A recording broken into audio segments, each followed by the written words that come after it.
Chelsea the koi. Na PSG fonzo to kakra dia mane Chelsea. Chelsea spending this year more than the French league, the Italian league, and the Spanish league put together. Chelsea are spending more than all of those leagues.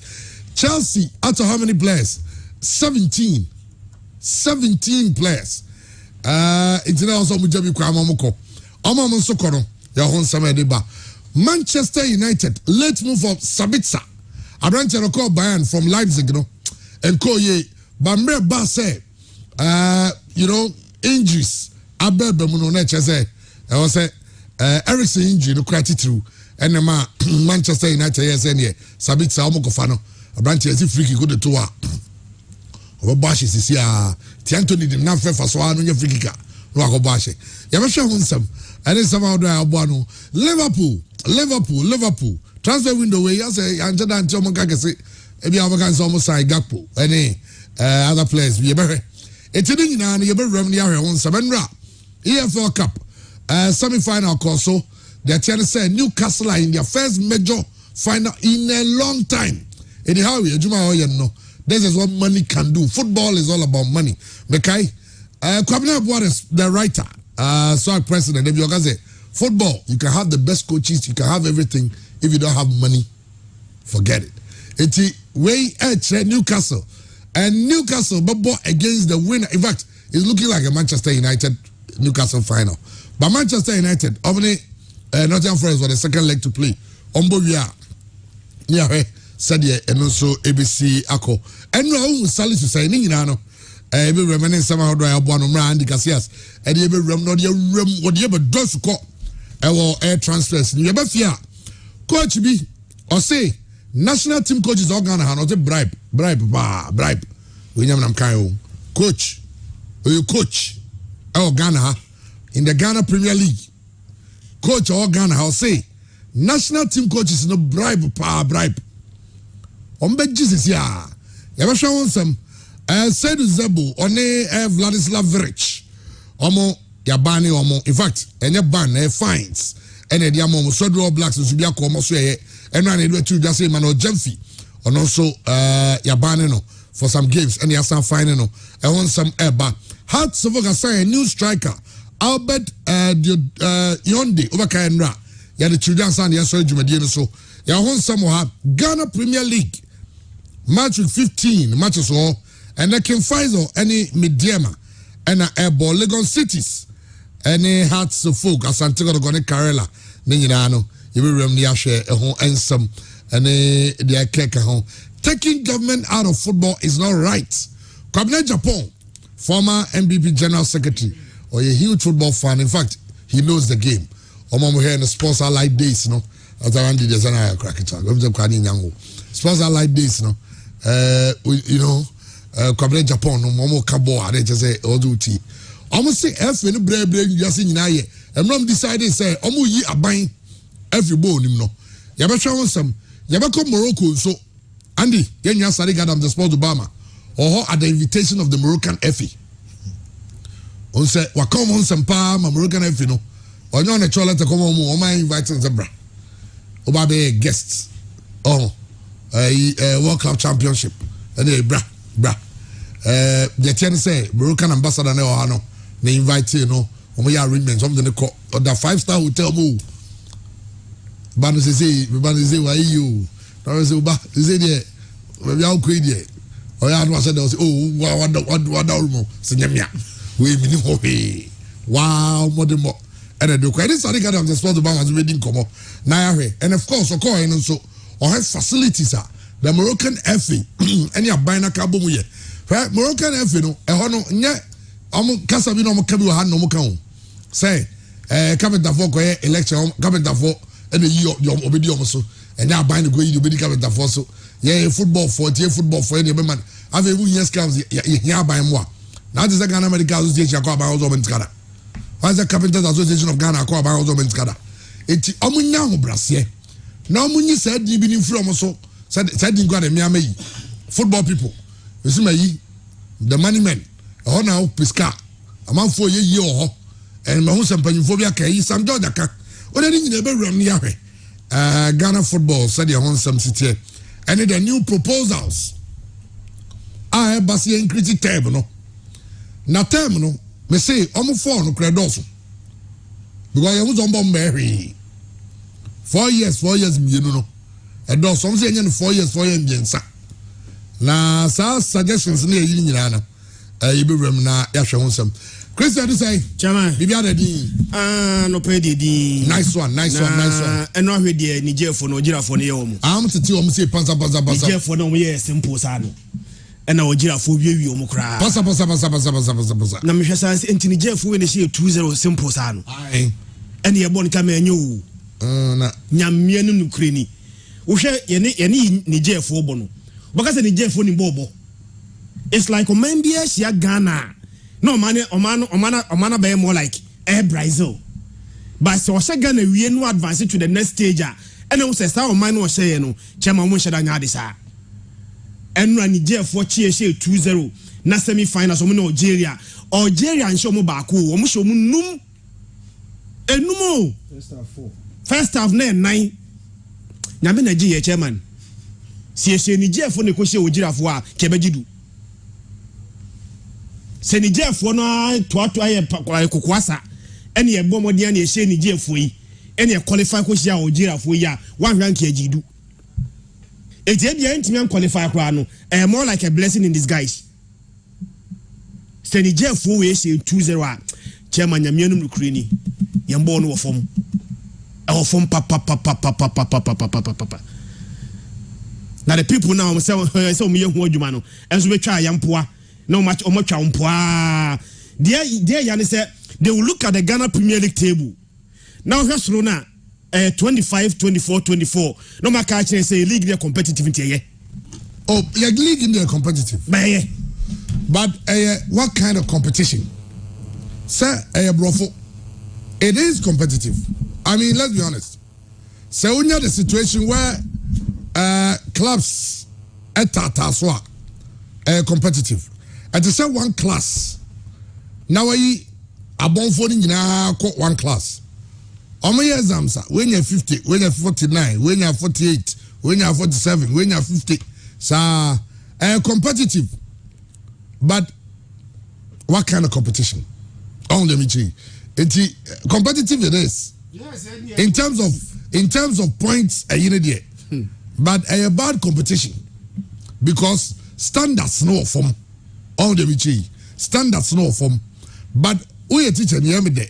You said the normal graph. Oh yeah, I also say yeah. What you say? Aha, I also say. And she said, I also it be okay, it be a bon sanity. That's the normal graph. Oh, then the AC. Yeah, then the AC. Aha, yeah, holding the iPad. And then I told them money how drink a cupboard. So that we can yamane. We be fine. We are very fine. Andy Garcias. Sabi bia de din. Nyame adom bibia boko. Na watchi mumpaya na yebo se nyame a ono etimi hira Georgino ma the free 10 position drew first no. Onfa na basa nto yeso chairman. Ko say nyame no nyame na basa ne so papa. Nyame na odom Georgino from 10th to 1st. Hey, within 24 hours. Aye. Sa nyame no ni ene ya enantia. Eno ahompaya ne yebo chairman. Aye, so say Georgino aba na o say na some okeke kan nyina na e betie o say I heard sound no me Felix Ada is the sound no o say o shares na preseason no say that team is too strong. Team is strong on players yo munye eti Georgino move from 10th to 1st position in a matter of 24 hours and say Ateta try a number of times. I said Ateta try a number of times. Any agent didn't cover the possibility of bringing him. But this time they are in I know about the league winner. I don't know. Say Enrana make say nipa ba ko anu tasa transfer the cheaper Mikel Ateta. Ono na ebo eduja. And said osini edu city no. As I say ono na kan asem chire do eduti. Because say bia nkeka edu nko ana menye Jorginho and Arsenal for beton but how na coach and friend Mikel Arteta and so interest in the player no eno di ko dru ba bi dru ya player no enso etimi join eye Arsenal boboku no na chama na no asade waka no transfers ne mu ohye deadline day dey eden anu be ye na say nipa ni bi won mo bon ba so bi so onso a ene omo ji atendie na nipa ba ko omu se di na tem chairman eye of preference Rui Costa Benfica na atendie no efri omo a omo gensi Chelsea omo nye Chelsea supporters omo eka omo a nanka Enzo Fernandez ambisi aka ma Chelsea no omo se ano panyin ade wa yiri mu saa nim se ba bi ade akoduru de ebe mo Casado de ni bi afa enwu ya wa sa James se de o sa James no so no sika na no wa yire ndenden no wa sa James ma na ye fala na anopecha ma de behwe de enti ana Benfica fo no so ani abre ana deal no mu James ano mpese scanner no mo gire no ano mbeje no ye behwe sa reasons no na ya hwe Benfica said na yeah because it is as Chelsea for say taxes on sembi if they are supposed to pay it within 2 years a tax e be jiro mo no it come so much akra na come spread their kind of 5 years and then back and forth but eventually deal no I done. We also look at Ghanaian interest because we have Kamaldeen Sulemana going to play. In fact, they say we're joining Southampton in a club record. It is likely that by close of day or tomorrow, Yebenya Andre are you also signing for either Nottingham Forest or Everton? I understand some representatives and move to England and now no pay Amoko. No matter Steve Cooper, coach, our coach in the pen. On na year Juma and he feels that he experience now or one in his team. It's a share a home answer. Obi tries. Bibia the Dean. Oh, nice stop. And within Ghana football. Oh, some me Ghana new father and your money agro. Whether within force was it. Oh, okay. Yeah. Within for the bro. Oh, my more baby, chairman. So, some bro, yeah, makes me a more variety of colors. And I guess you see, I don't know. Oh, there be a case, now, some said, a more demo. Okay. When you're now, this year, sounds like a anyway, it's your baby shim. Na answer na me quick comments. Oh, let's start if we will be. Now I'm ready to answer about Christian. Kamaldeen Sulemana for Southampton. Over record fee for him. In fact, fee no 25. No Everton decided to match it. Leipzig it decided to match it. But I understand the personal terms no, are better from Southampton. And also Salisu. Yes, there's a Salisu effect. Yes, no? Salisu called him to convince him, say, Omra Southampton. And of course, the person on Salisu. Good for, of course, the national team. Yeah. If you have players who are playing at that level. Yeah. And most importantly, I guess Obiasu himself EPO. First of all, January market need the emergency market. Yeah. And a Jasua, teams no say wahobua ento NCPC ta now wafa ho now they are strengthened side no Ralph Hasenhuttl any hobby Nathan Jones now take over young Kai says Southampton here Asan Kotko partners so me sure Asan Kotko will be interested meaning say Asan Kotko ni Southampton deal no say fege no nyina ho say anka wo say omudi omko but fege say partnership they say anka sanet here say partnership no meaning parameters and to that level because yes Kamaldeen partnership they say Southampton member boom with technical expertise Kamaldeen Sulemana a fantastic chap. Share no last season, the World Cup, the sort of impact of free bench ball make Emma Southampton. But I'm worried about their position on the Premier League table because that was now 15 points. I'm saying 15 points. They sound to me. Sorry, but they have good. And now Musa Lusu to Newcastle.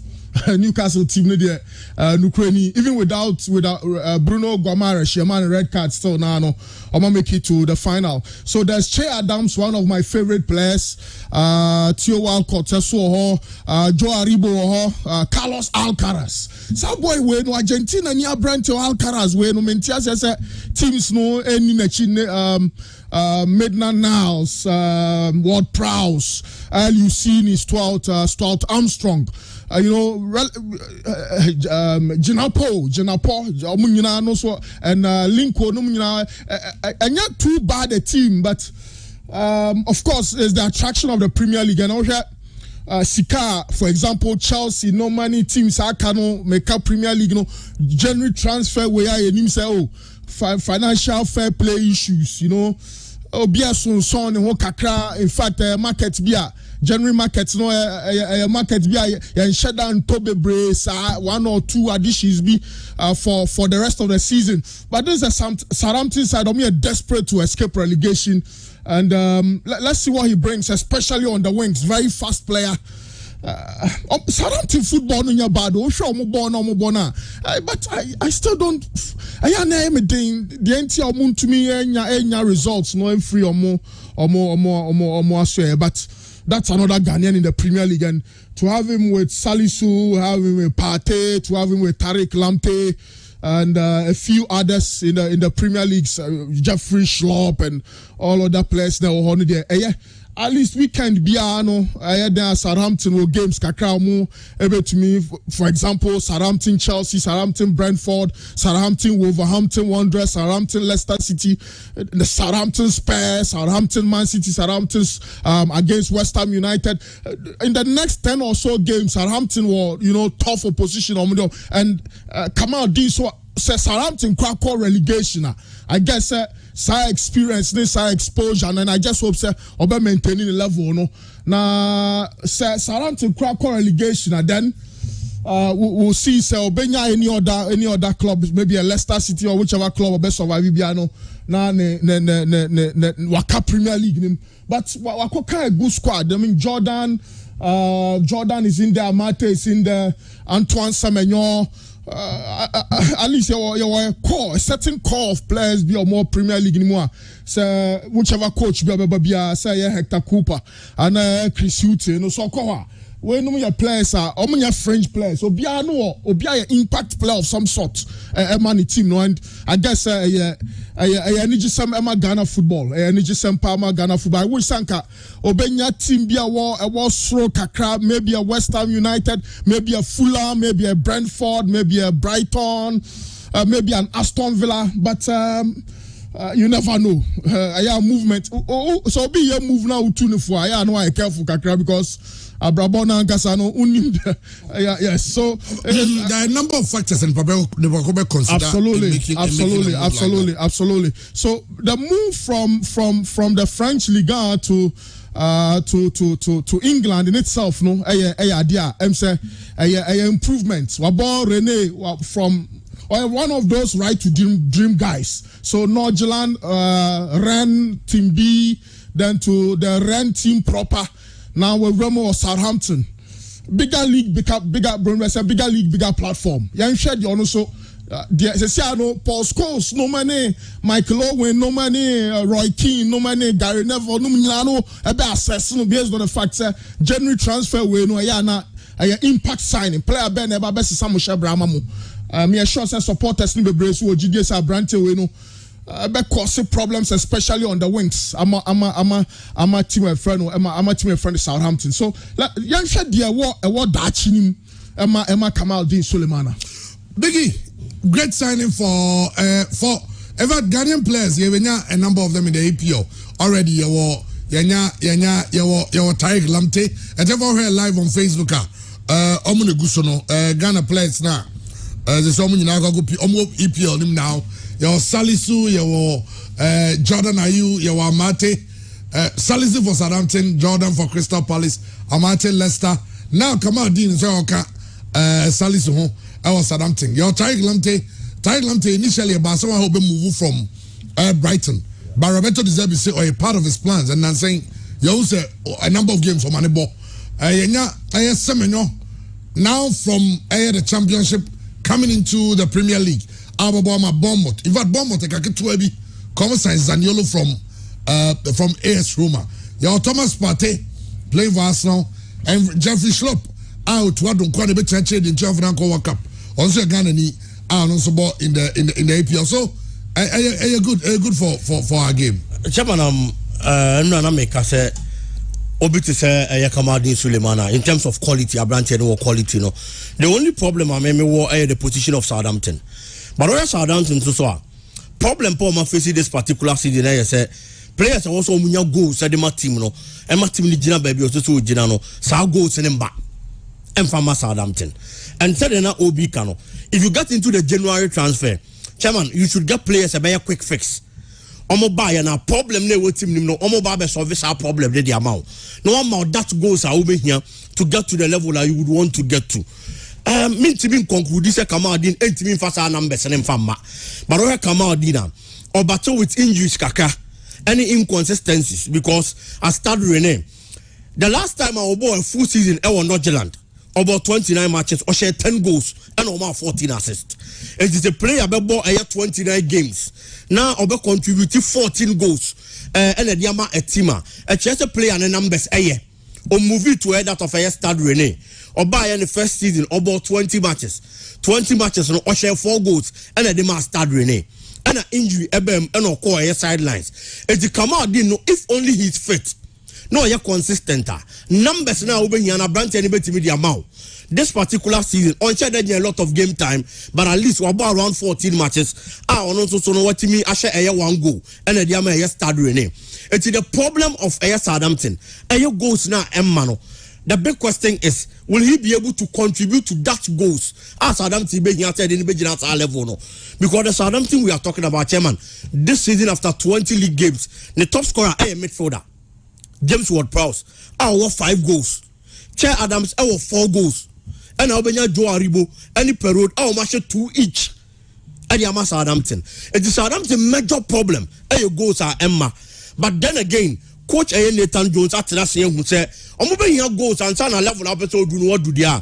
And in a smart command, you move pay Omukota, Omobay Omode, and your support club no, and your cosa level no, obey here a maxman until you are caught a gang and walk off a pole no to the Nigerian international and in Abba Southampton. And chairman, on what we are talking about this season, we about 19 matches at the Amagank in the league, was 16 goals.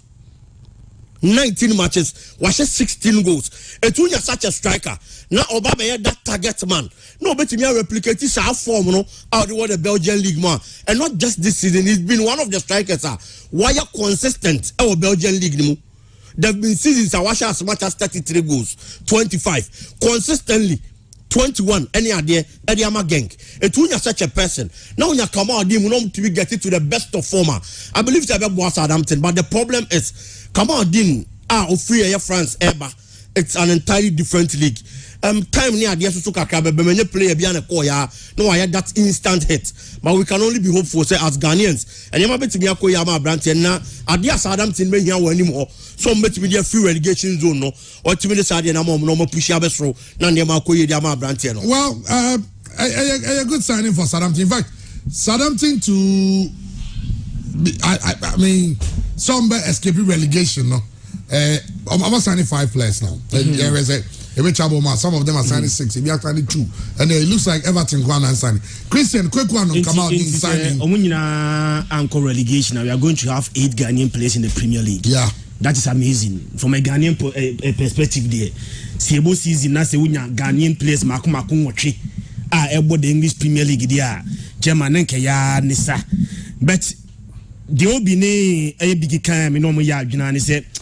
One share na Southampton for team surviving relegation and na ya adwuma edim pa. Is it Southampton and that 20th on the league table? Yes, with 5 points for safety. Yeah. Also almost 15 points. Everton the same 15 points. They are 3 points from safety. 2 points. So how is because Wolves at 17th they are safe. Saying was the Ghanaian league now. Wolves are 17 points and almost go 15. Bournemouth was saying. Bournemouth was 17. 17. Points. Yes. And yet too difficult because from the 14th position to 14th position, that is Leicester City. 18 points. Yes. Leicester 18, Leeds 18, West Ham 18, Wolves 17, Bournemouth 17, Everton 15, Southampton 15. It is Southampton there no. Ahodeka krebi pushia. Ena omo hope of escaping relegation. Abegina Ghana for so. Number 1, they need goals. They've scored 17 goals. Kamadin should provide that. Yeah. And Chirihono Chairman, Oma conceded. I think they have conceded 35 goals. Only Bournemouth and I conceded more goals than Southampton. Which means Chirihono also conceded goals. A Ghanaian interest must solve that problem. And I mean, I feel some coach, so I can't because I know how do you play with Salisu on the left side of the 3-man. Man can't. Because of you soon do. Because cross the bar, Salisu no one height was centre backs no one can't. Oh, enti and Kamadin a offensive player maybe which might provide the goals in their momo. And of course they have a striker who's also but the children no the rate at your muliki in goals no. Said an big cano after how many matches? I think some bobe 20 games so far in the English Premier League. Something for consider 35 goals. So one team answer over a defensive leakage, you know. Now Kamadin show goals in the mount. Number consider goals now. Why you very fortunate in season, you know. Near the Kamadina bad year, na Kamadina as a Kobo championship. Sir, and to some no FA championship into the Premier League. An upgrade per Ghanaian interest. See what a player over championship. I will into the Premier League. But I'm not very careful. Young season, you know, not a Ghanaian player able Premier League, you know, as I equal championship. That is where I may quite worried. But Premier League need the chairman, the market, any the attention, any value in our sra. We are gonna need player. We are now back into the English Premier League. Chairman upgrade. I only hope and pray say Obama survive relegation. Next season, you know, see a statistic season now. 6 and 8 Ghanaian players are able the English Premier League. Well, Andy Casillas, transfer deadline day. Enzo Fernandez on the main talking point, and of course you will say Jorginho Sobemu any hon sense deals. What are the top deals? Then also Fleurum Ewamononi. Now, Chairman, you hear Enzo Fernandez deal because as I said, you so discuss how Chelsea able to convince Benfica team no na omonsaka mu player. Unim say deal ne start here no na open your friend say Christian Vivier na deal nkomo, but edru ba bia na also open your friend say Todd Bowley. One ene aye Chelsea penny back ono so ne din enso ede aye Ebdad Egbali omna mienu ena edru ba bi na also mbe take over. Enti there was a 12 hours meeting course between Chelsea and Benfica and Penny for eno mutimi wie no na Todd Bowley eno penye friend say Egbali enso etinya convince Bobo friend say Benfica wetinya release Abrante no per statement Penny for mienu die edru ba bi emu odin no now some penny for we na also betiki over the negotiations no make sure because can you free Todd Bowley one ever and now also no aba beginem no din komo and na ekwo sa 12-hour meeting no a omuwie no omutimi convince Bobo friend say Benfica emo mujai Abrante and din e de Enzo Fernandez na chairman de wo mu per Bobo friend say Benfica for statement the buy no almost 121 million euros. And on their transfer brand here, friend Enzo Fernandez to Chelsea. 121 million euros. Wow. And at Chelsea, they are to Enzo Fernandez. Said an hour can about the English record. Player Yatono about the Premier League and the boy ding. Don't forget say Premier League in the top players about Bobby. But baby I say transfers ne namno. Abrante we any player Yatono about Premier League and the boy air ding. And when I say Akofa we na base say pressure never be free Jack Grealish though. Abba Enzo Fernandez. Tiano so a different dimension. But now the Chelsea and say omo sikano in 6 installments. The first payment at Chelsea be no 40 million. Ombedi care to no. Na dia kano omatime tuatua na kakra every year na Chelsea egusu etua. Na the entire na Benfica for insist on sa 121 no. Because on 7 months spend Abrante reference Fernandez abo ewo Benfica. Now, I'm turning from River Plate. I'm turning just 18 million. 18 million. 18 million euros from. Yes, River Plate for jubilate. You got more 25%. Yes. Now, I'm the breakdown in the 25. No, I'm budget 30 million euros. And almost our 4.5 million. Yeah, and we solidarity payment. In no. Yes, we come see come budget free move from child transfer. I'm gonna nam a move 52.5. I'm gonna move 52.5 to almost one yaji. River Plate for any yaji pass. Omaya sa transfer na.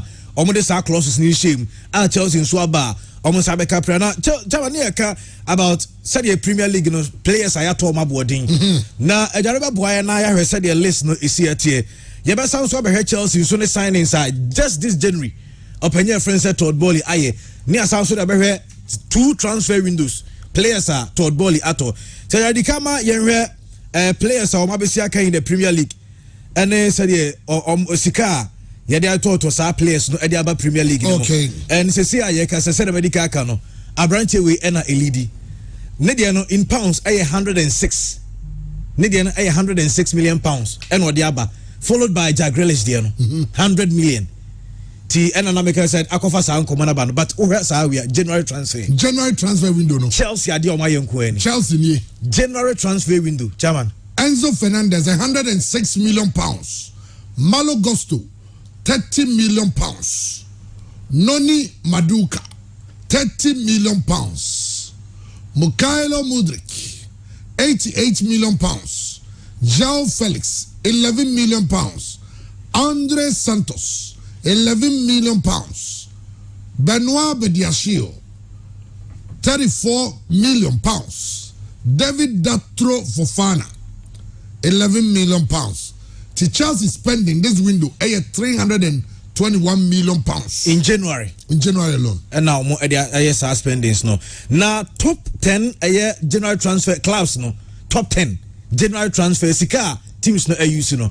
And also Jareba me have said their list this year say Chelsea breaking yema bia. Chelsea breaking Benfica say won breaking bia Europe. Na Premier League in Nkwana Chairman. Top 10 clubs with the most spendings in the January transfer window. Saying it here, I'm starting from 10. Leicester City spending 31 million euros, right? Yeah. 31 million euros. Wolves 38.51. Marseille.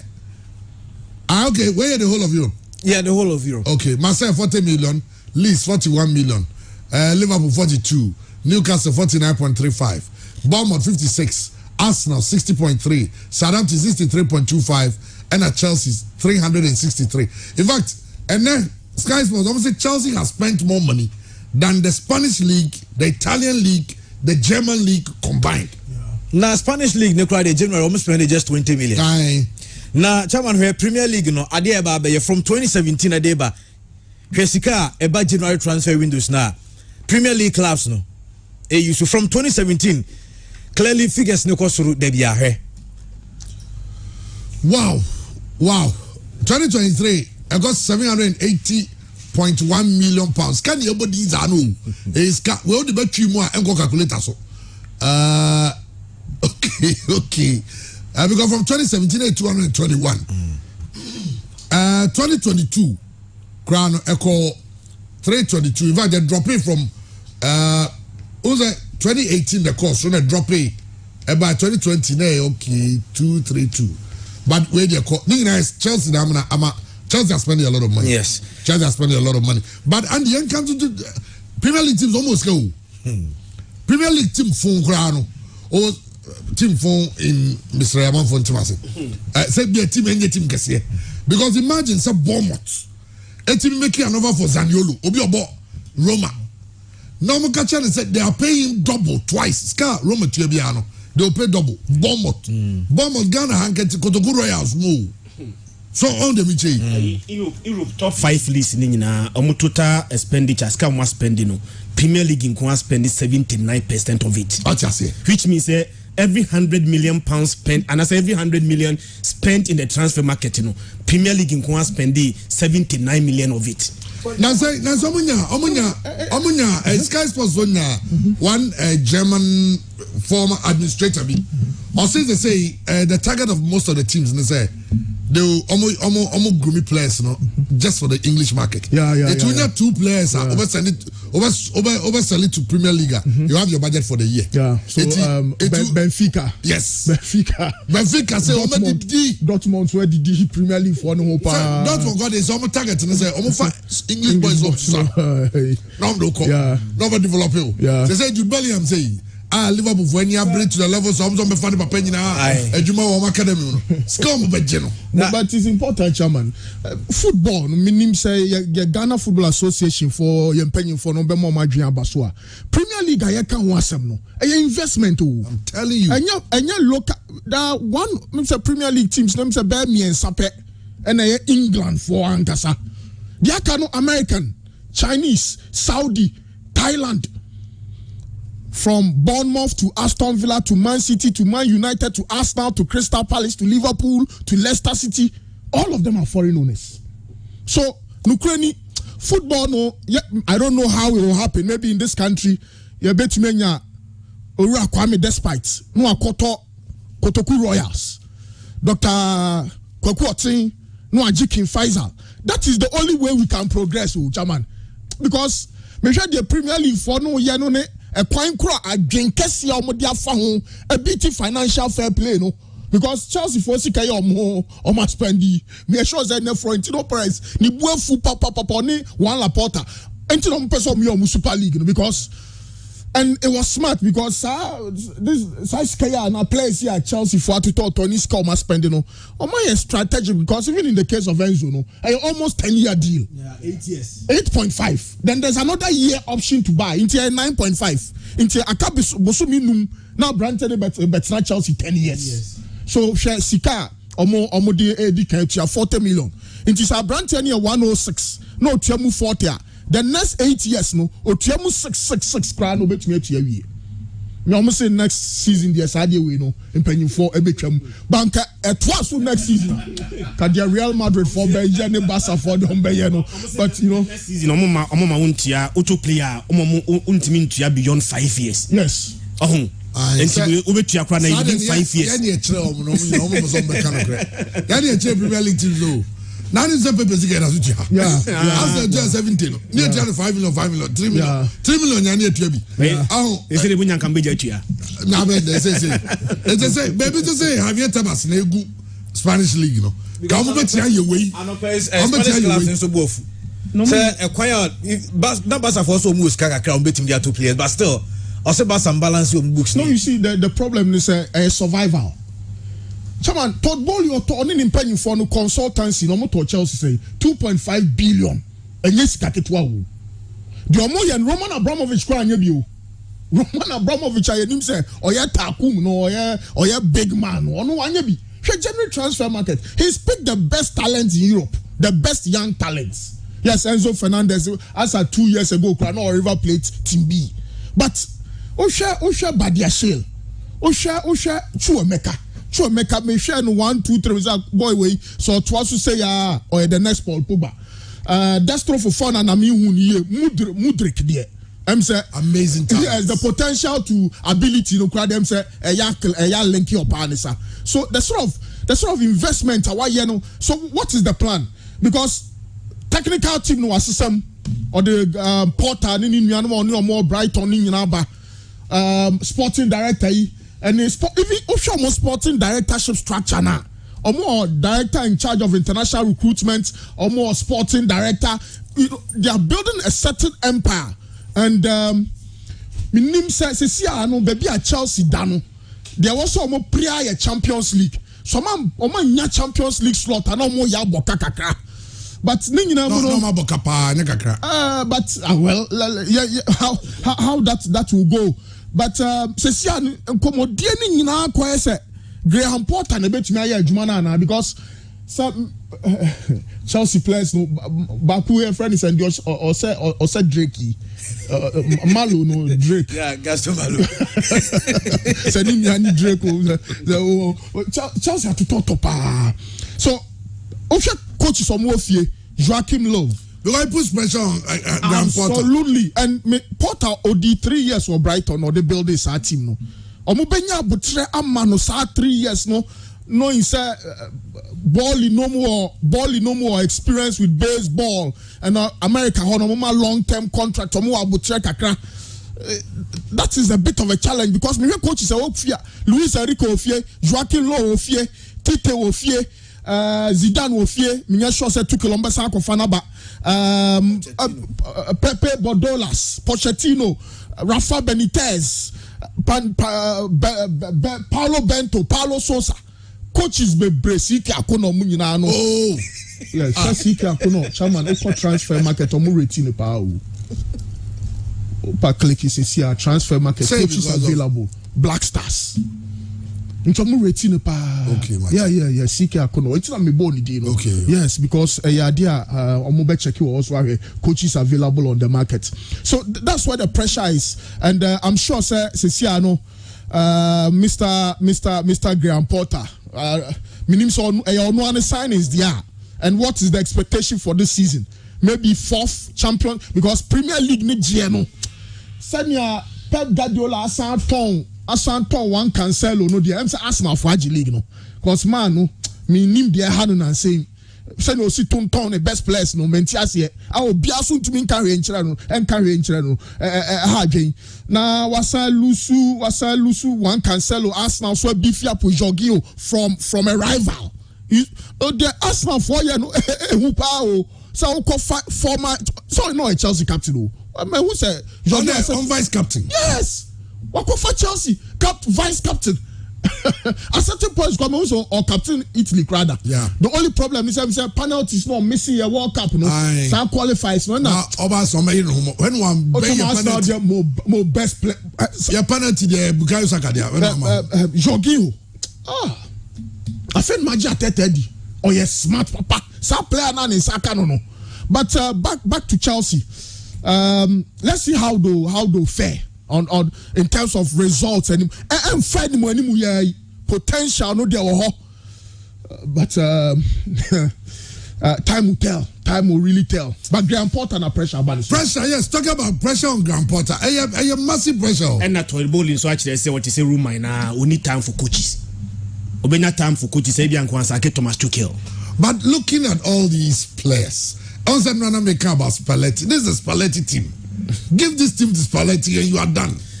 All Spalletti they Napoli no. But they very difficult to get it from Napoli. When they want to offer coach in the bay and money players in Tino, it has to work.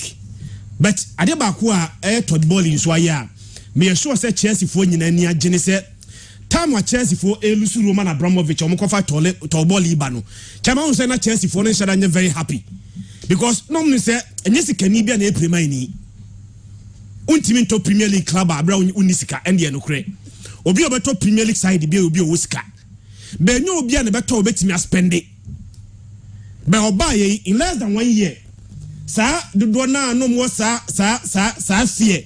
So wanhwa that era of Roman Abramovich na Chelsea abaya Premier for they can buy any player they wanted to buy no. Wanhwa na sa era ne ba na wiye. But Toboli comes Andy, every transfer window biano was a record.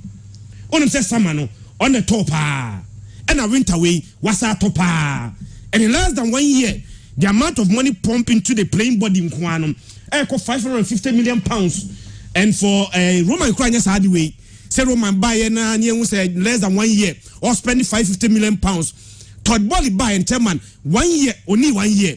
£550 million spent on Chelsea team no. It is say who na Chelsea for nya say Roma eko one when the team ni ba be guno chairman Safi and it is gone now. Yeah. It is gone. This guy is ready to spend. He's even spending more than Roman Abramovich because he took over the deal. Enzo deal no.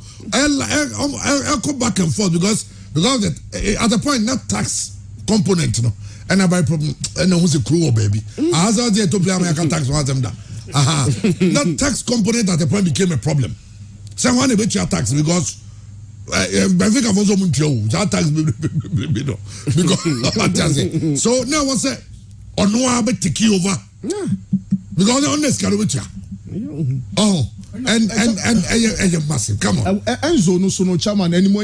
I was all bold. Share because and now Dr. Brown, we got Dr. Asma guy there. Obviously, Chelsea I got a Fernando Torres. Obo 1, 2, 3. Obviously, now bad day. Bad day. I don't 50 million bad day. 50 million bad day anymore. I went on 100 and say 121. 121 million euros. Bad day. This one the day. Good day. Do it. Me sure say transfer new end the player who torn the pie Relish.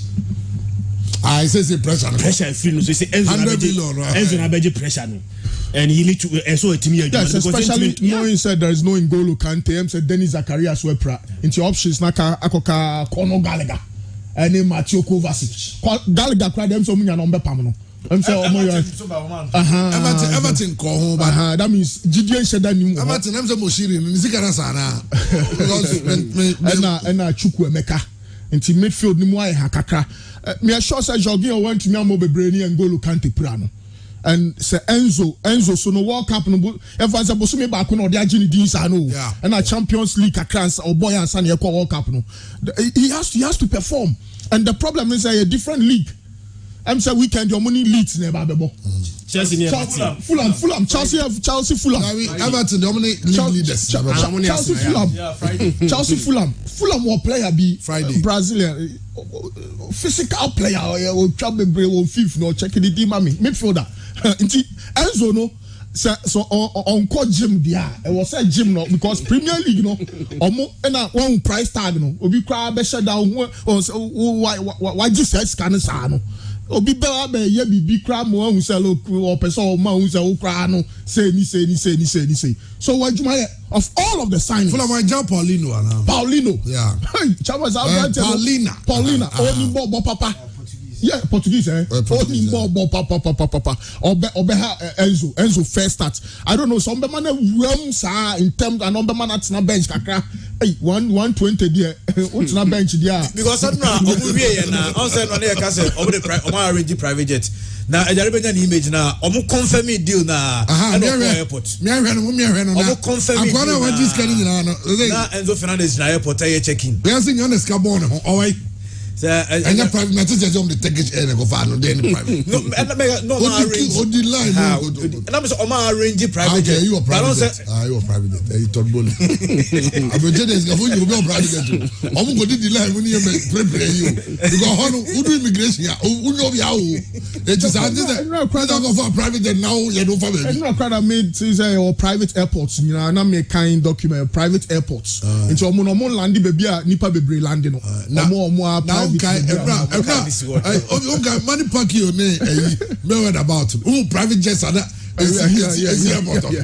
Los Angeles private jet pack so also want Bema only we no small private jet go Saudi Arabia and Argentina match Saudi for back at home to play a private jet hey Saudi there and I men call myself Saudi Arabia I'm going for almost we wish Enzo well and let's see and Chelsea here now Cesar Spliqueta Cesar Spliqueta jogging Ukradi Oko if for no kind Council of Elders seniors no there MCC Thiago Silva town Thiago the only ball chain defend the BO Premier League meaning so defend the BO only ball chain Thiago Silva at his age and the ball over Thiago Silva there you're untouchable your seniors BO team ni mo Kepa dem say ya nisa Edward Mendy say no send your number see kono omo nyom beja ne kwan Hakim say HD o nam say enya mfa okay nti ono bet na o Hakim say tinye omo say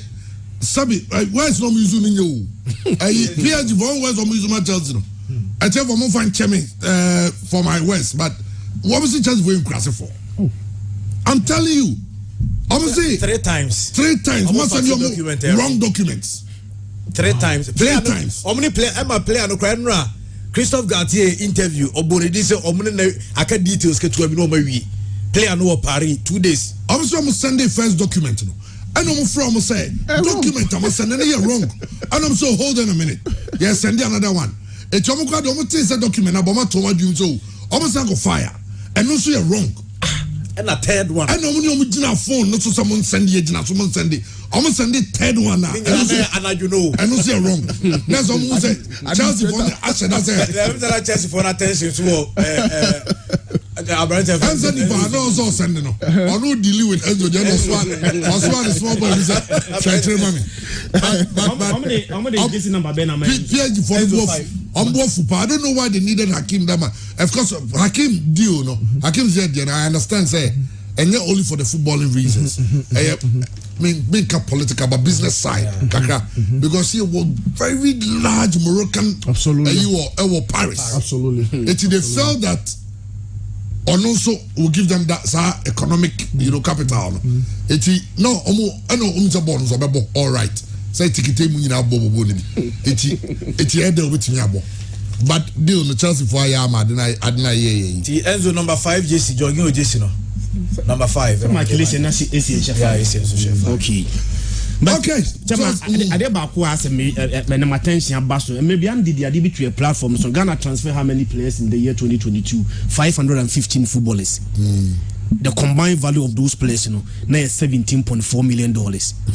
Chairman, we calculation average cost of those 515 players na $33,786 average Ghanaian footballer boy in the current transfer market year tono $33,786. How do you transfer 515 footballers at a combined value of 17.4 million? Anything I know because if we get the likes of Despite Dr. Kokutrenum getting themselves involved in football, the team no they focus on the team heavy, so they be hunting for peanuts. But I sad say Sanko Members will be a bamboo. They don't make it appealing for the business people to get in. 500 players for 70 million. 550 no, more than 300 Division 2. Yes, in 230 Premier level. 30, Division 2 post. Only 30 or 10 crowd be funny. But me share Enzo Fernandez story ya. What's your motor say? Benfica for Tony say 18. Say more 1 year. Play anymore 1 year. In fact, or more than 26 games European football or more than 26 games. They've added value to the player. And in 7 months, player 120 million. What the value of a player no or turn more than 100 million. Here can say Benfica for a year for dot 1 year for system na as ye low near share the higher. Now me share na say players or motor. No, but the biggest. I said they're body for 4 million. Yeah. Arsenal offered 70. I'm not told that since I think I'm told that. Benfica for listener to players are not in recent years. Now Ghana for teams on the Ghana for teams no say yeah boy say yeah boy. What I say? Benfica making some good money. And good money. Sir, the oil say no. Or turn to the big sides. No, got top from the smaller ones. There was also identify a position on the structure. Yeah. We are selling club and now we are buying club. Into Benfica, we are establishing on Real Costa or my establishment almost on me a buying club. Into see our ton Enzo Fernandez no or Argentina or Argentina who are now Brazil or baby Akoyiba could be obi. But the trend in modern day football they say see I no only 25 and now 26 and Sanya ton 80 million. They are buying the 80 million pound players at the age of 18, 19, 17. So see, I know amount for ability, or potential, talent, potential. No more because this Enzo Fernandez is a big risk. Because 10 years there, Chairman, Bibia to me see what Brabonim, a bet me say he will be the next Andy Carroll. And now whichever player be a January transfer market and farmer. And the challenge with Enzo is and yet transfer season and a transfer space over pre-season ubenya time ni team no acclimatize kakra we no e was so instant impact our squad nim no you say jogi oko o major space amount that means o bet me register for Champions League N'Golo Kante nya available Conor Gallagher nya play o mani dan su bebre Chukwu Emeka Andrew sa level no nti Chelsea midfield no ba be gina brand here we so yes, and let's place on record. Say World Cup no winning and so no. A man value ni shoot here or a World Cup winner. No crowd ones or a World Cup winner. But two different leagues and who they are to Darwin Nunes. And who? But again, you can make an example of Ruben Diaz. So Ruben Diaz or a farmer Man City. So a risk. And these are the players, and it looks like they are scouting good players. They are among Division 2 and Division 1. They buy them. Good from Ebia or performing or league bimo no akotono onimso developing at all. And above Benfica became the first team in the history of football to sell 2 players for 100 million plus. Yes, João Felix 135.5. No, I saw the value of João Felix. Umfani say also obo team B and obo 18A to no one tono. Yes. And here one player mutete na omo tono no. Chema munya say 135 million. Enzo Fernandez for 130 million. Darwin Nunes level of 84. Ruben Diaz 75. Or even Renato Sanchez come on the phone in 2016 was 37.1. And these people are doing business. Omoto Darwin Nunes from Almeria. I think it's Omoto around 24 million. So I'm requiring Almeria for record signing. Omoto on 24 million. Chairman, I think it's Omoto 2020. 2 years later. Omoto na Liverpool no. Chairman Omoto on say. Ruben Diaz chairman Ruben Diaz also omo player from Benfica B and omo Benfica A na etino mo ankasa player and omo turn ni Man City omo turn na Man City no chairman na $75.9 million their own player from the academy raised omo turn omo da jiska ever Ederson crowd there $500,000 omo turn branch for Ederson omo turn na Man City no from $500,000 to $40 million to Man City, and these people are making a lot of money from players. He said open teams are in low and higher, acquire Dortmund, Ajax, and then Benfica in Europe. No, and again Benfica they be who's about Champions League. Check it Benfica squad ni say Roger Smith na fan kwala we no say also for coach papa. Yes. No for experienced players kakra so afra. Yes. Because check your squad now. Nicolas Otomedi wo, Alex Grimaldo wo, Alexander Ba wo, omo of course Enzo ko, Julian Drexler wo, João Mario wo, Goncalo Guedes wo, David Neres wo. So there's a blend into bar. Utumi nya panyin bi a obe mentor kakra and obe ma tutoring kakra. Now there to be nya level bi. But it's important. I know na was say a Ghanaian clubs no to me identify. Say Asante Kotoko a selling club and not a buying club. Had to work a selling club and not a buying club. Coach Ben or coach no the planet saying obet me at team kwala, and I think Asante Kotoko maybe could omo ya Benfica Diani Kakra because they have a bit of experienced players. I think Said Uzebo is also doing good as a coach. Now youngsters now no Zeze Opon who again Nicolas Osei Bonsu in the next 2 or so years, unfortunately, no, Kotoko more Africa, and I had to work in more Africa. Benfica will always be in the UEFA Champions League. 1 year dear crowd no knockout round of 16. Into a crowd no TV soon kwala baba no amount for to me no krani Benfica for the rest of the season. And I'm just looking for the next replacement. Player being almost Kotuno, every Argentina, every Ecuador, every Brazil, every maybe Africa, every Uruguay, every Portugal. Asabe sa system or Portugal hona asabe system nimu now maybe in the next year or 2 Real Madrid for Betono and Barcelona and Man City Betono maybe a £200 million. But some Ngoma say Kotoko has Fukuno to identify whether they are selling or not buying club there. See Kotoko has need to be more like a buying club now by a selling club there. And yeah, all clubs in Ghana will be a selling club. No, David, no. Say, say, Kotoko House could be buying clubs in Ghana. Yes, nationally. Nationally, will be buying clubs. No matter internationally, they will be a selling club.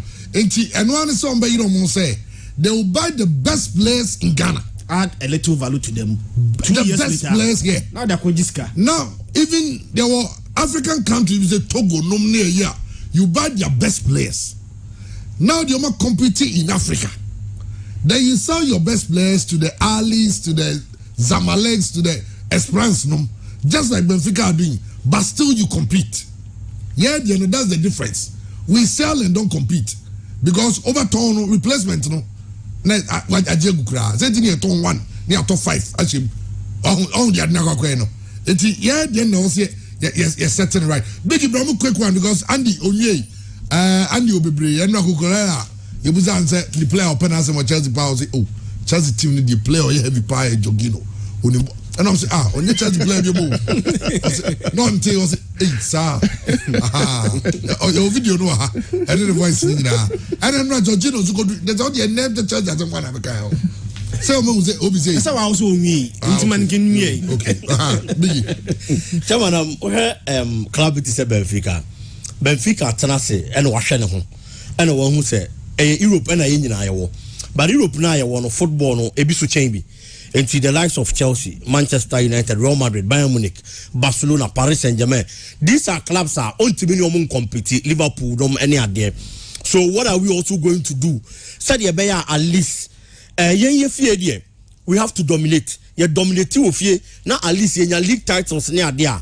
Domestic trophies remember your supporters and your followers and yaje. Omunya say any January. They are making sure say at the European front, pure group stages of the Champions League alone. Exposure na yen no. de bia ye benya sa exposure no na ye de aton ye players e de enya sika de abu ye ho enti Benfica na nkasa na oto wonom no onimcha when it comes to the Champions League pe ba bi onu ni gina sesi ano ontimi ma meje Champions League ni bi gise ebia ball a omo bo no unya a good team na once in a while and after one off season be no about be rem no about be do sa level bi but until then e be difficult to consistently ubetimi aye sa adwuma no eti onu na hu ba bi onu ni gina no and one who de betimi abo no amana ye strong e o ba bi onu ni gina eti de obeye ne say obefa players you just have to get a strong scouting team unya scouting team is stronger no mo na ye adwuma na potentials ne de amount players omo quality but omo nye known omo person crofo ne de amount no ma baba be real team ni mu na niam akonkan e de amount Enzo Fernandez yesterday ye kan ho asem bebre chairman he is a player who brings a lot of quality on board Chelsea team na da honum sesi ano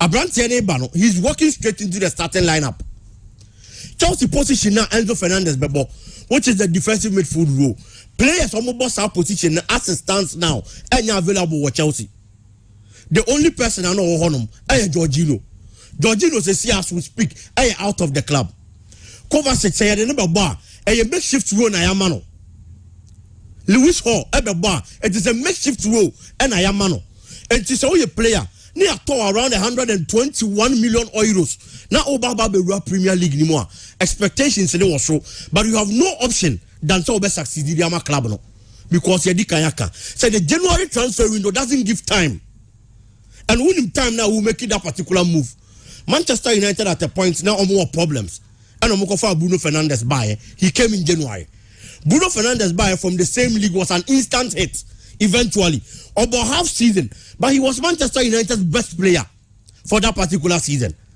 etiano nkwano betimi ahanu osua bibi dia film say January na ye de wo ba club ne wo problem enya problem o wona no odin a ebia nko betimi atwen ama ya bo season na wie no ba be fawo no be pre-season wo be acclimatize with the team environment any bibia na niema akoye di amount but the timing of for signing no actually problem at team ni wom and team na wo kom no what team na hu say Ngolo Kante available injuries hano Dennis Zakaria ni ho injuries hano so it is a position at Tokroda and a Chelsea here a quick fix and per the performance I kokko down and do a World Cup in the chairman I always say nipa bia you are always graded by the standards you set for yourself it's the why no our World Cup limu ebia na attention ni new so but the kind of football akobo World Cup limu the biggest stage of world football and ama enam so ama obi an say hey Tokyo ya that team we nipa asemasi na betimi afele sa Tokyo no it's just a defensive midfielder there you better talk about yes adwuma na dey ama Chelsea and apart from that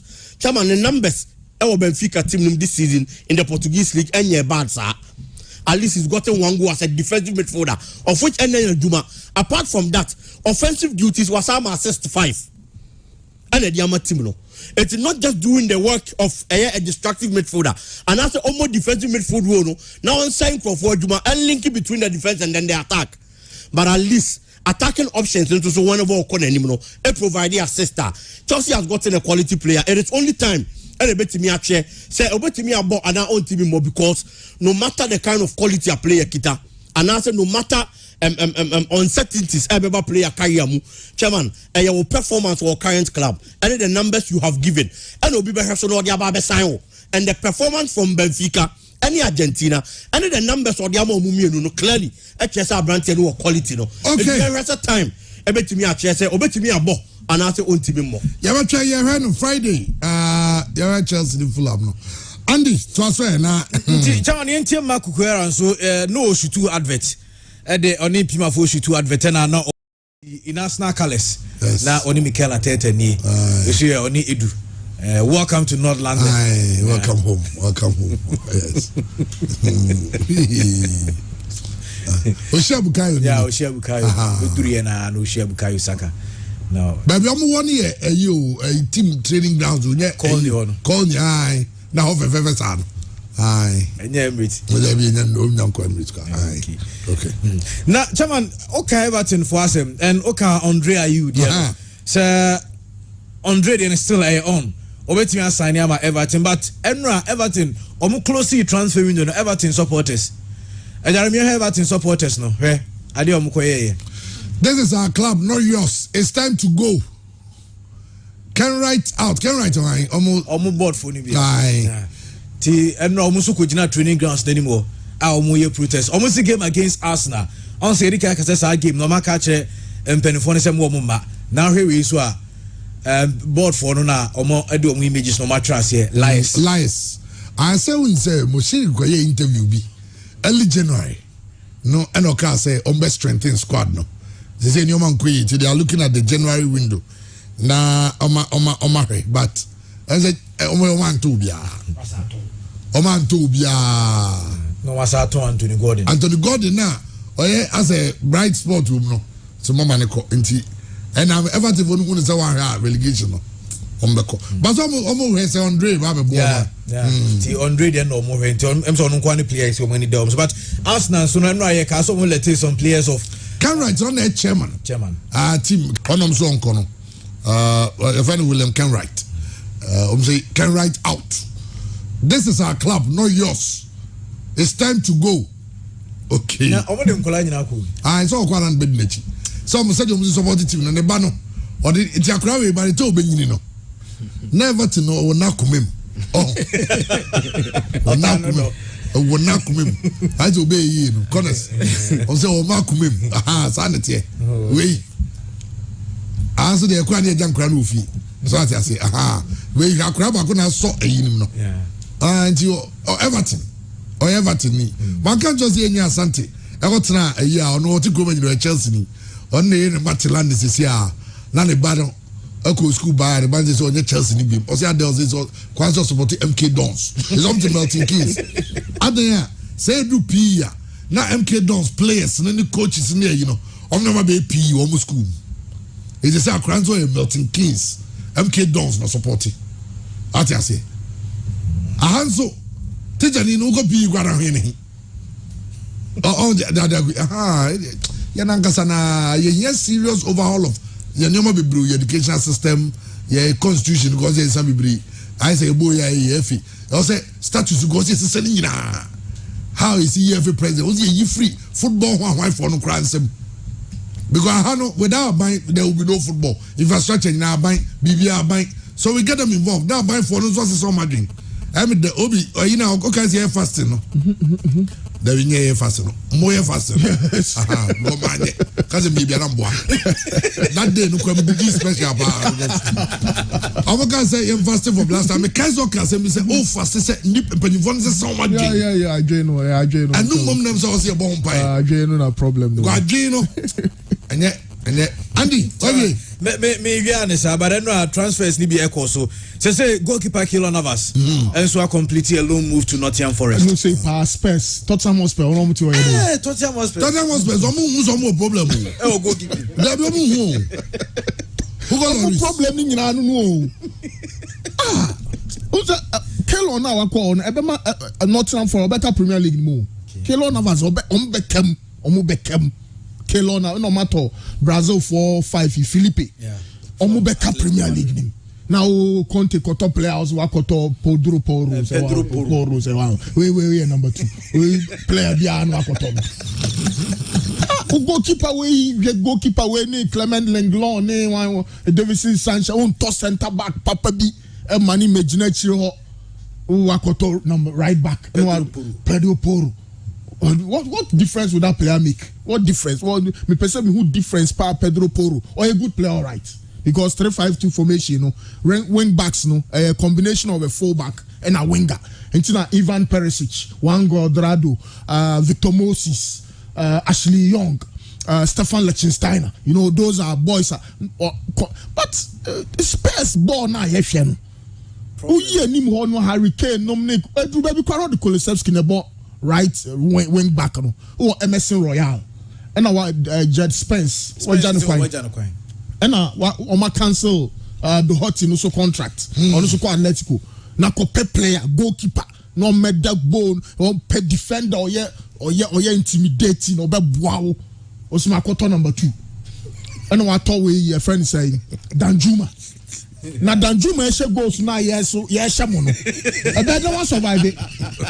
Man, I can't say Spurs no person oko because I don't know. Please, can you talk about the Liga president? That man is destroying La Liga. Do you know yesterday he was trying to stop Barcelona from registering Gavi to the Barca first team? The strict application of the laws. Yeah. Bro. Hey, obviously, say La Liga brain in our account. Well, I say Premier League January, 763 million euros our transfers. La Liga is 20 million euros.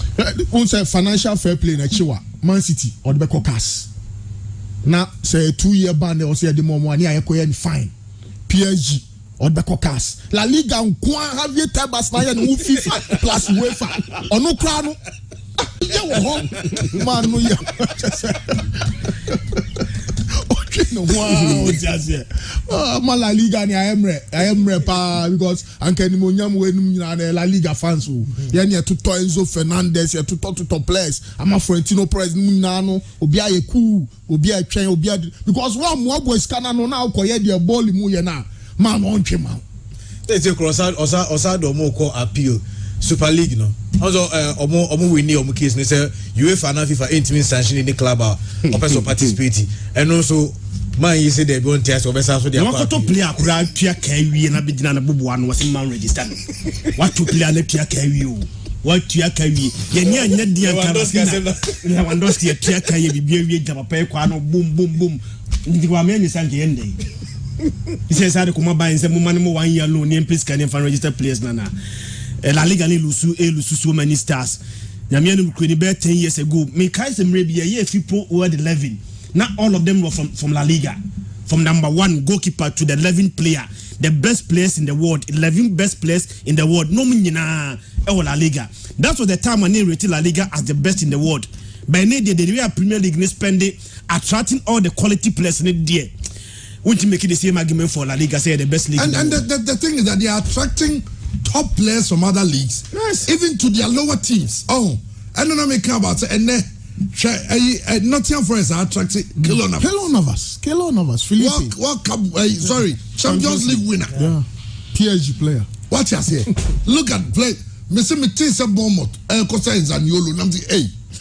Bournemouth for Mufa Roma 4-2. Matthias Vina. Yeah, Matthias Vina. Mufa Matthias Vina. Now Sarabia when free in about Pablo Sarabia. They are attracting big signing. Big so they are making good. Yeah, big signing. Might I say Antonio Conte as in yam or Omoko in surgery in yam. Ever funny yam no more ye. Ugokipa Nadia Unkotogokipa. Oh, Keylor Navas was you one goalkeeper. Every selling club has an academy. The lack of it is hampering our 2 most glamorous clubs. Okaba Kotoko and Hart. I don't know me kotko ye exam we say kotko sha academy system nasi but mem so mu minim say be residential dia. But academy system kotoko dey no guys me can want them. David Bank we can say me catch an offer. 15 to 19 no mo pen there. Koko for the team no. Ghana dey only 12 to 15 because the no benya 19 for. Yeah. By the 15 to 19 there 23 for no no.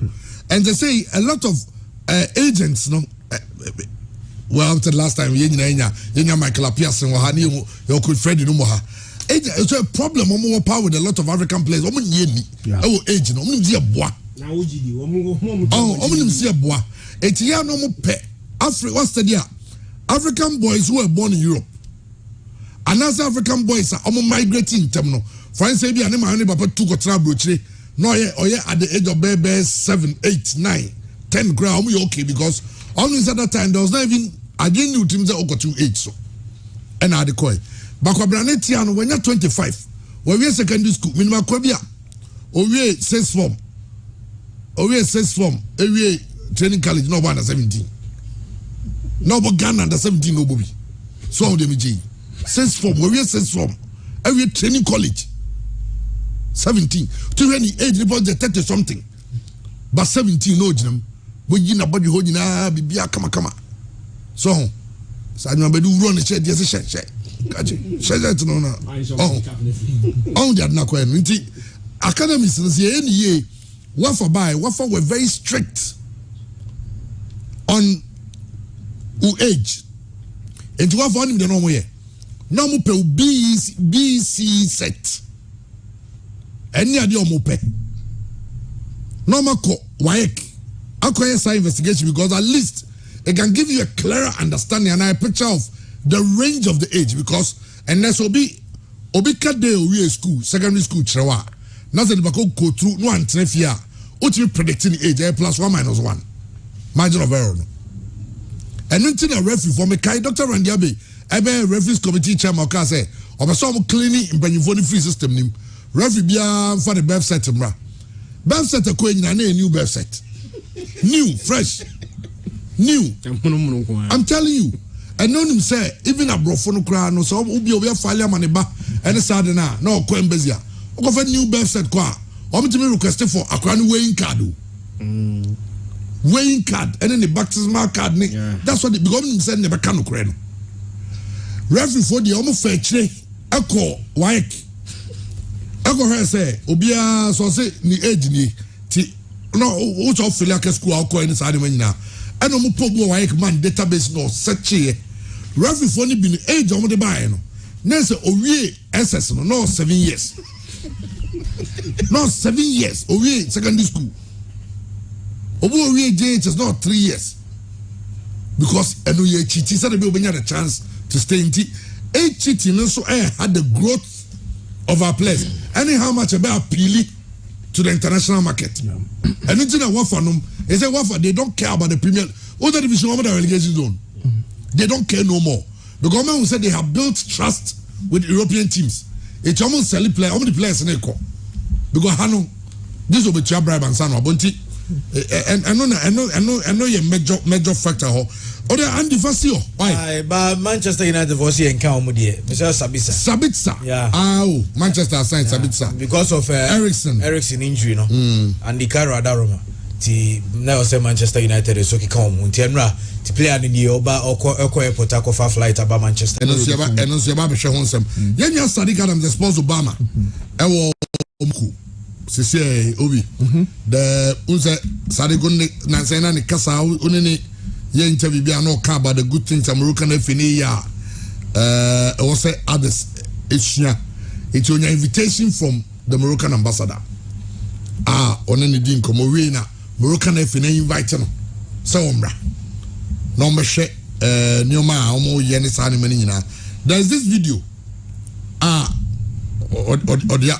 odia brey ya bebo video ni abo audio no so ama etifa se men ready we jaiwa na yehu said ehun sensity na well kwagula bi asend message bi o say Hafiz Konkoni class 6 teacher played under 20 I say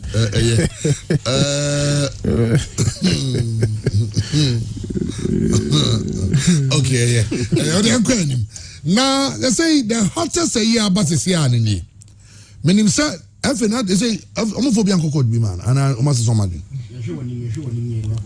ana this omanya phobia nkokod bi ana tactics na amfa nanka tactics be bebu to create fear panic but also you careful I didn't say there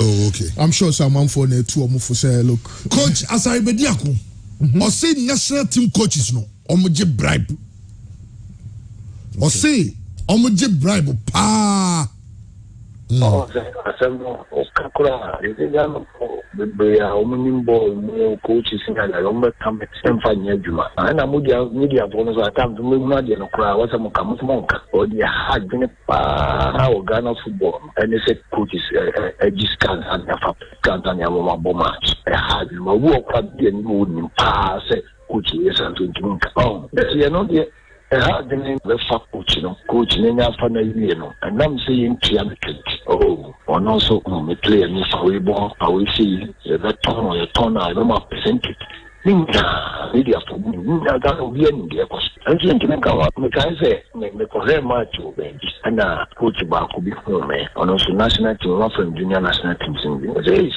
senior na to say na de me show de me na de semenya scan am is now national team na over kasa so I think there's a woman here, a woman might be general, another two, on the city. And can also move fight to coaches, no, so any Gassiaman is control because when in the Unia, because in China, when is a player, no power, and Chivich, or women, you better just come and I'm the next. Coaches in corruption, too much. Well, if you coach now, Konamo say, Pnema, the player, man, agent to the bar, or say, manager, coach, the player, you give 5,000 man and a friend, 1 year, and friend, but my own concept. I say, no, so then my ball, play, I wouldn't be said, as a certain national, as no good score. But in the Trinka, nobody is ready to talk. And now, kind of chrono prize, let's see, wait, see what you're going to say, and I said, yes, you'll be more dramatic in the video. But you probably blow out, you deserve to be my coaching national team to you. But then, so, pound count, because we knew almost side, over kind of point. Oh, the coach, you know, we answer me back of coaching. Think we be a Jubia, no more man, and enough from Saban, and I was playing, you know. Okay, I know in summer, coach, as I already according to respect to bribe, and some. Now, Governor Japan, a politician, of course, former general secretary of the ruling New Patriotic Party, and a huge football enthusiast. Now, or say Ghana football, you decided to take government out, no, and now you bring na. Me, my views on it is when they try to take governments out of football, then I felt that no, that cannot be right. Football in this country, the governments represent the communities. And yes, when you boy the Sika stadiums, by President Kufoma, your friend is saying Benkofi nebe chairman. FIFA and carry. No, appointed Nyahotamako. FIFA and carry. Ni say intina Nyahotamako si wejai.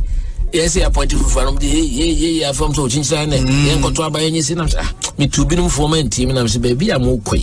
A hot way and only union and a and to me, I'm in Pesame comment because anti football situation, the meaning.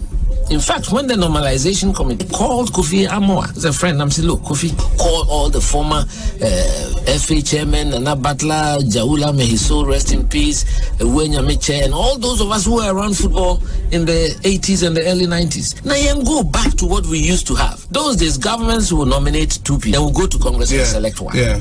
Did that be aware FA chairman? Who say you are accountable you have to be, So, and then it is taken over by people who don't account to anybody.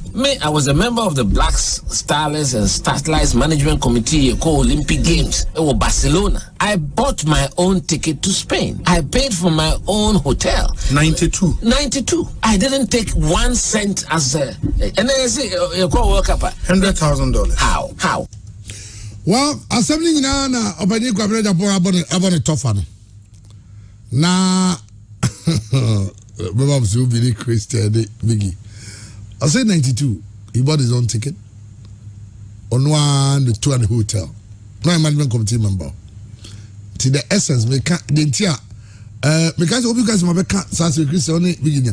Because my Sanse with the entire management committee is here from Escafo. The entire first Escafo was because they can pay for their own. I thought that some crab on me, you musica the Yema and Abayachi. That was the essence. Nemo me fa my so me Escafonia $100,000. And all can also F in any buying coffee for Honoka F in Katom say we have decided to involve our government in the run of our football because only makes come ye bibia. As I was the breno, a bino infrastructure bibia and now ye change your structure. Say I'm changing a combat you mama bedu baby no bono or the bus message room that's a sanko foko obi over sister or boy ebi or wedum Oba me ko ni keska no atena we see real stadium no one was a pino con baby ya anya careful that is the leveler ebeko na me care about yenya Sadiq ko piem wo Morocco and I understand that Moroccan Federation no they invited a number of journalists across the African continent come on say Morocco about be the beacon of light African football say the kind of things are the FA omo FA no omo ya buy no nyoma omo ye no say mona mano ne munim nsama ho ya say facility we ejare fatu Facebook no obi ahwe bi 1HD TV baby obi ahwe bi ya fa say Crayo Air say then ya say this facility only Bayern Munich and Chelsea Omabre instead of so say Oma just on bear pili. And so hearts of folk. As signing a branch we and right to that. Jumadiano Cosonano. The Truda say hearts of folk are signing Albert Yonde from Cameroon. A branch and sign it till 2026. In fact, only the 5 players and the core has a share has observed one signing a branch, 5 years. We understand the signing on fee of $15,000. $15,000 for Albert Yonde and the salary of $1,500. And a branch, Ebeji, I will have to book a share. Neseno, and so I don't know. Well, Ghana Premier League matches all. Eti yen matches are, and also and then Ghana Premier League. And they say Real Betis is FC Barcelona bebo. Among there, but my attention Ghana Premier League and so more. And then Kotoku Royals ni baby any goal stars. Siaka Ken Faisal. Enemy Diama airborne. And never chat against Kakra. Juradi so andi veterans no watch I take his kakra fine mo go me nyina enko Ken Faisal and media man bi and at 3 p.m. and e basu Tremani Brekum Chelsea and so ball Hearts of Legon cities every time we be very crouch and counter it promises to be very interesting. Summertex any Tamale City FC Bechem any RTU and a ball and a Dreams FC and so any Ediana Stars and so be siakai and so honum echna Kumasi Asante Kotoko any Karela boy say and Accra Lions and Accra Good Olympics and so be siakai in an all Accra derby and so honum biggie yeah matches them Chairman my mention here from my Ken Faisal that of a media man Ken Faisal media man there Kumasi in bottom at 3 p.m. I mean on your time yeah in enko. Yes, between these two teams are Ken Faisal this particular season and season last year. Na neman koyin fama Ken Faisal ka, but along the line, coach Jimmy Kobler, any a bloody, any Michael Kufumo, etibisi sa neman man, and neman ekoye edema that of a Ken Faisal. But in the last league game of boy, o two kwayo koye summer boy koko boy summer text. Ken Faisal lose that particular game. And the Obafino, you are going to expect to say Obe bounce back. Now results a boy cushion very well on the league table. No, Ken Faisal let me that kind of a results. Mediama on the other hand, also back from a very painful defeat because they had to focus quarter. Now have to focus Kwakobo gamer. You are going to expect say Mediama be for the 3 maximum points, no matter how difficult it is going to be. Obesha had to focus na points na katakwa. But this time around it was unfortunate. Mediama intimi anya saade no ama olusi ye. It's the last 5 matches. Mediama bono we lose 3 and we win 2. But out of 2 wins na Mediama nya na chairman AFA. It's clearly the chance say Mediama kwa away in the recent games and Eman koye mfa maomo. The only confidence and as a consolation of Mubenya is Coach Umar Rabi effort team Libya and Yama Sakaka. Ken Faisal Alebe here goals El Baba Sports Stadium. It's the OM here in attack to say go for the Siama. They've gotten some more watching from a that of a Dreams FC. Now we move Baba be no my Jumabawa. Obe expectation Yama Betimia Koye Diamao. But they are going to face very tough customers. One of the most difficult defenders our Ghana Premier League Nimtobe Brekiomo. I have Vincent Atenga and Nuruddin Abdullahi. Nuruddin Abdullahi picky experience. Will league nimu or body American stars and or Diakwako PM and where Yatakwa Osia kind and the mother of a mediama.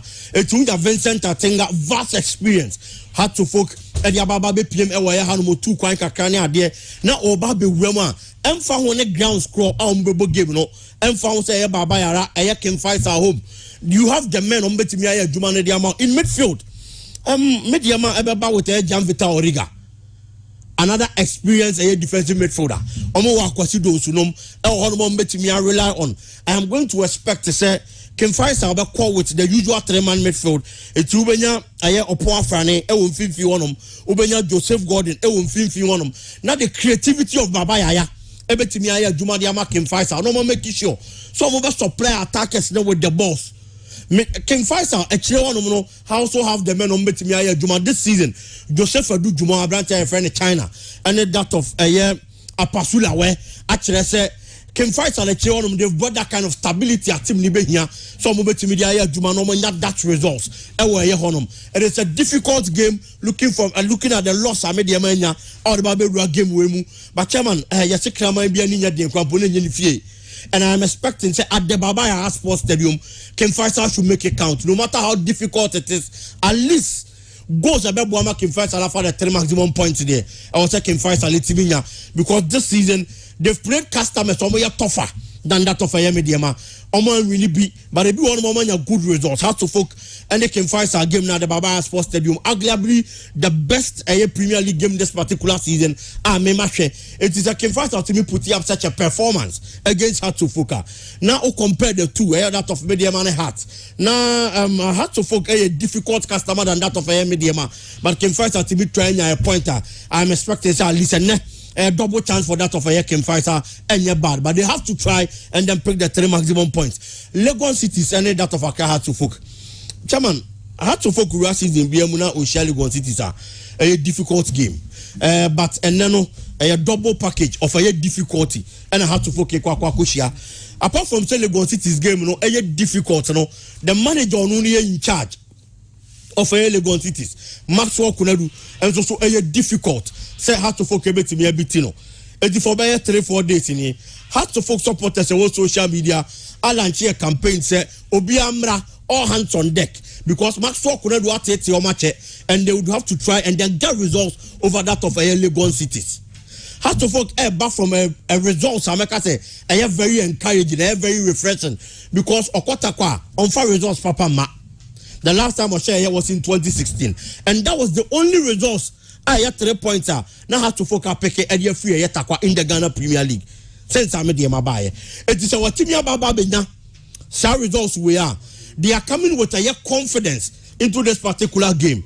And you have to focus quality. The other day, coach SSM Mukaka, you will be to Salman Kwabefi, a wing forwarder, on as a right back. And to get that kind of eye, that long pass, Aman Kwabefi the core anymore. A result into the goal a year or being junior. And say Edema had to folk and Mama picking the 3 maximum points. I was Takwa. And man tell you was so much confidence on Omodeba. Come on, baby, I had to folk. I was so careful. Because Legon Cities, they have experience and they are good. Ghana Premier League. Michelle Otu, Alex Asso, and so Alex Asso is young, but from a internalize. And we be Legon Cities. It was picky experience in the Ghana Premier League and or the Ababe room. The only fortunate thing they say had to focus the last game against Mediama. Central defense now I have problem. Diama had to focus. Finally, they had 2 people in the shape of Robert Adusowa and the Kalaba Mankwa. Our partnership was solid. Eventually, Kalaba Mankwa and a J the man of the match against Mediama. It shared the kind of stability I granted the by Chionum and no bet me abwa. Now Sebi had to focus against that attack of a less also and that of a Michelle Otu. In 51, I am expecting that stability at Glen Otanga in Vomo. And Yama had to focus ever since his arrival. If these people find their day, now read the Miko Yedima had to focus. Legon Cities, that kind of thorn in the flesh. Our Yama had to focus. And because Legon Cities also chairman. Baby, on to free ban on the last game of boy, or Tenelfia Lucy against that of ABCM United. Alex also American was Lucy 3-1. On the share that kind of goal. Edema Legon Cities. So per why they are coming from. Any leader now down man no. Maxwell Kunedu say against how to folk days or better Maxwell Kunedu the chairman. Ebiana no na game na difficult Yama had to folk. But I'm also expecting her say what we results we were mediama. That alone should be a motivation enough for the players. Some be picking the 3 maximum points and the chairman. Okay, you had a live commentary of all those games, no. Remember here for bad news coming in the sense Tremanso and Makajikum every 2 years. Makajikum from Ash Gold, assigned 2 years. Obi, I think they take the opportunity in Nayin okay, see, bye. Yeah. So much support. David Meku, Ascend Ibrahim Sisia, okay. To support Dave. Thanks so much. Amazing. I mean, everybody. You call Katano pictures and you try say, yeah, president. I mean, now when you're anyone in fast one, I watch money more. Oh, say, Drew baby, now to me, oh, it's simply amazing. the obi to me from bomb pie 50 minutes. Oh, and easy. I'll say Thomas. I mean, they've shown how much love they have for us. Yeah, not just the show, but a part of the family. Absolutely, and we are so grateful. Absolutely, they've shown a lot of love. A lot of love. Yeah, easy cry. Thomas. Unya kwaja do say. I do say. So at the Ibiaba. Oh yes. They said do say do I'll be throw machines. They say perfect print machines. Ne you do touch baby. Or see asema can was a Morocco for machine. Wa check bi. No the ayina send there. Ma send ya me jai so ho a. Okay. Any. Okay. Or send the boy no boy glass here. 59. Cryotherapy machines for sale. $59,000. Yeah. Or say you take $100,000. At the one person. So good. Yeah. Oh, tell us say money men. They are not thinking. Yeah. And chama no credit say Morocco, Algeria, Egypt, Saudi, Qatar. What do you mean? What with this guy? Problem.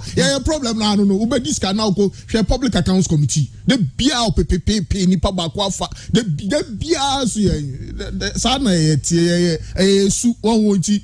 Na the issue of Morocco bia nya because they are very honest people.